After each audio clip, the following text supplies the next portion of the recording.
Hello, I am Ronen Rubinstein. I play TK Strand on 911 Lone Star, and I am on FrConventions.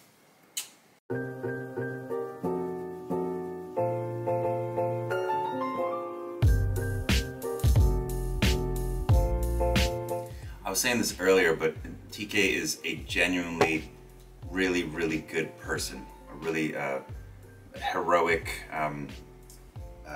first responder, an incredible son, trying his absolute best to be an incredible partner and now husband. We saw him as a fiance, you know, and just also I love the evolution of TK from the moment we met him. You know, it was immediate heartbreak and you know, attempted suicide to now marrying the love of his life, and I think feeling complete and feeling like things are actually going well and allowing himself to be happy and open, you know. And I think that's really big for TK because he's gone through so much loss and so much grief. It's been really rewarding to watch him turn into a happy, bright, vulnerable young man, and it's been the honor of a lifetime to play him.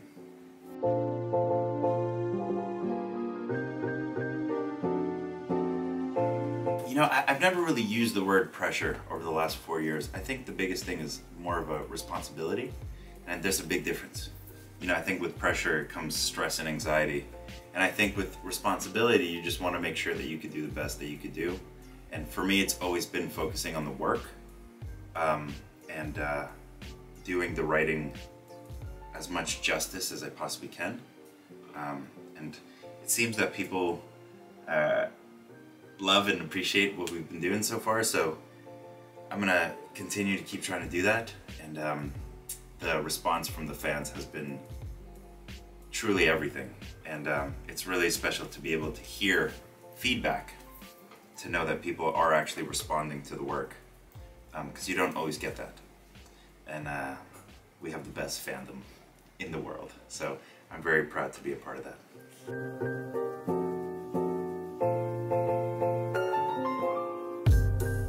I think the first thing that comes to mind is the first time meeting him. The chemistry read, you know, and our first scene that we ever did in the chemistry read was the police station scene. And I don't think it's a surprise that that's one of my favorite, that's still my top 3 favorite scene we've ever done, and it seems to be the fans' top 3 favorite scenes.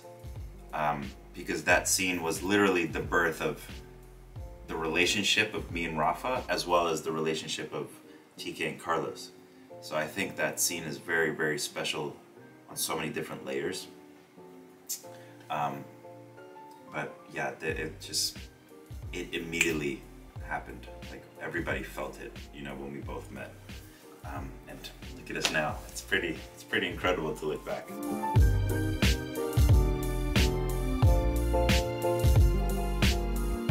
My relationship with Rafa is, you know, I've said this before, but we not only have grown as characters on the show, but we've grown as people outside of work together, you know, because nobody understands really this Tarlos explosion as much as Rafael and myself. You know, we've been on this journey together, we've been on this crazy roller coaster together, you know, and I don't think anybody could have predicted that this was going to be the response or the sort of love and appreciation for these two characters. And the fact that we've been able to lean on each other throughout this whole process has been really special, to have a, you know, a partner through all of this, both on screen and off screen. It's just a really special relationship, and I'm gonna cherish it forever. And whether he likes it or not, he has a best friend for life. So I'm really grateful for meeting him.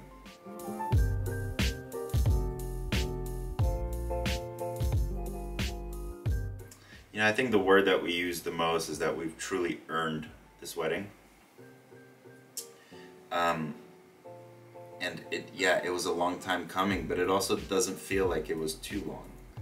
It feels like all the things that happened were necessary, and they needed to happen in order for us to be able to really, truly justify this marriage and this unity.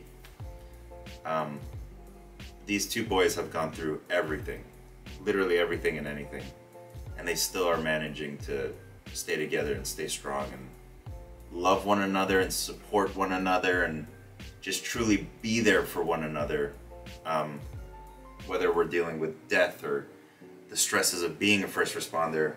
They've always been able to come back and be a unit and be each other's rock. And I think that's what's so special about Tarlos, is that they are each other's support system and each other's anchors in many ways. And we just saw it in the very last finale. You know, Carlos goes through an unimaginable loss, losing his father. And regardless of what happens, Carlos will always have TK to lean on throughout this whole process, and vice versa. TK has leaned on Carlos for the last 4 seasons because a lot of crazy stuff has happened. So it's a beautiful bond of these two people.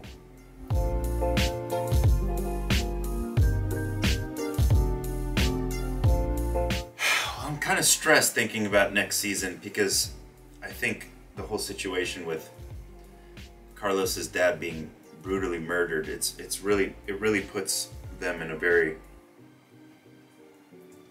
sort of rocky situation. We don't really know what's going to happen. And I think with TK, he doesn't really know how Carlos is truly going to react.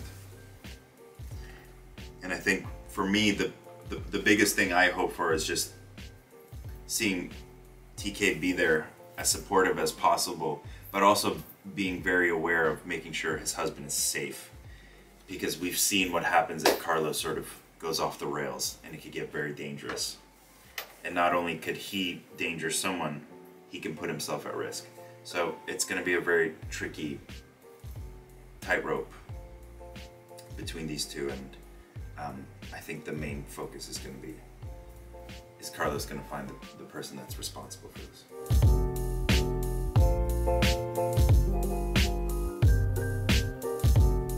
I was terribly scared.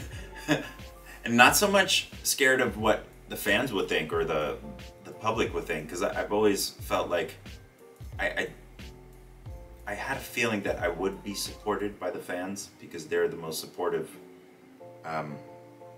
bunch of people that I've ever met, and the community that we've built over the last 4 years it's kind of hard to fathom, you know, considering where we started to where we are now. It was more of people in my inner circle and the fear of losing some of those people.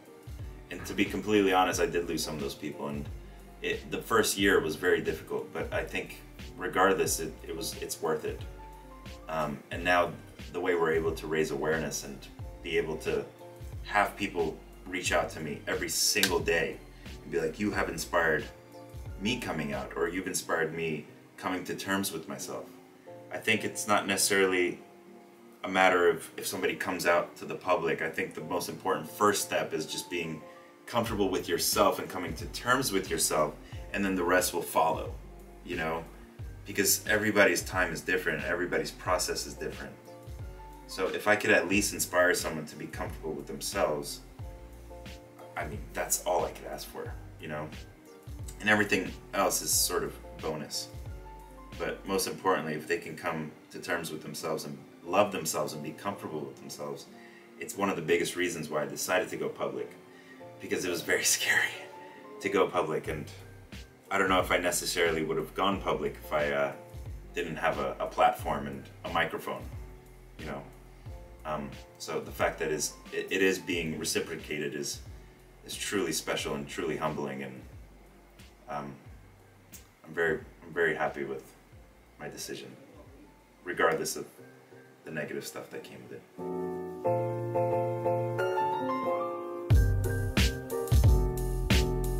I'm so happy we have Sierra and Natasha this time. Paris has become truly one of my favorite places in the world. last year was my first time here. And first of all, everybody involved with DreamCon has been so hospitable, and the fact that they're able to bring people from all over the world, truly, to meet us and to hang out with us, even if it's for 2 days, and to be able to truly hear people's stories firsthand and not through a computer screen or a phone. That's the best part of all this. And to be able to actually connect with people, that's been the most, I think, special and surreal part of all of this. And obviously the fact that it's in Paris is pretty extraordinary. Me and Paris definitely get along, so I hope to come back here many, many times.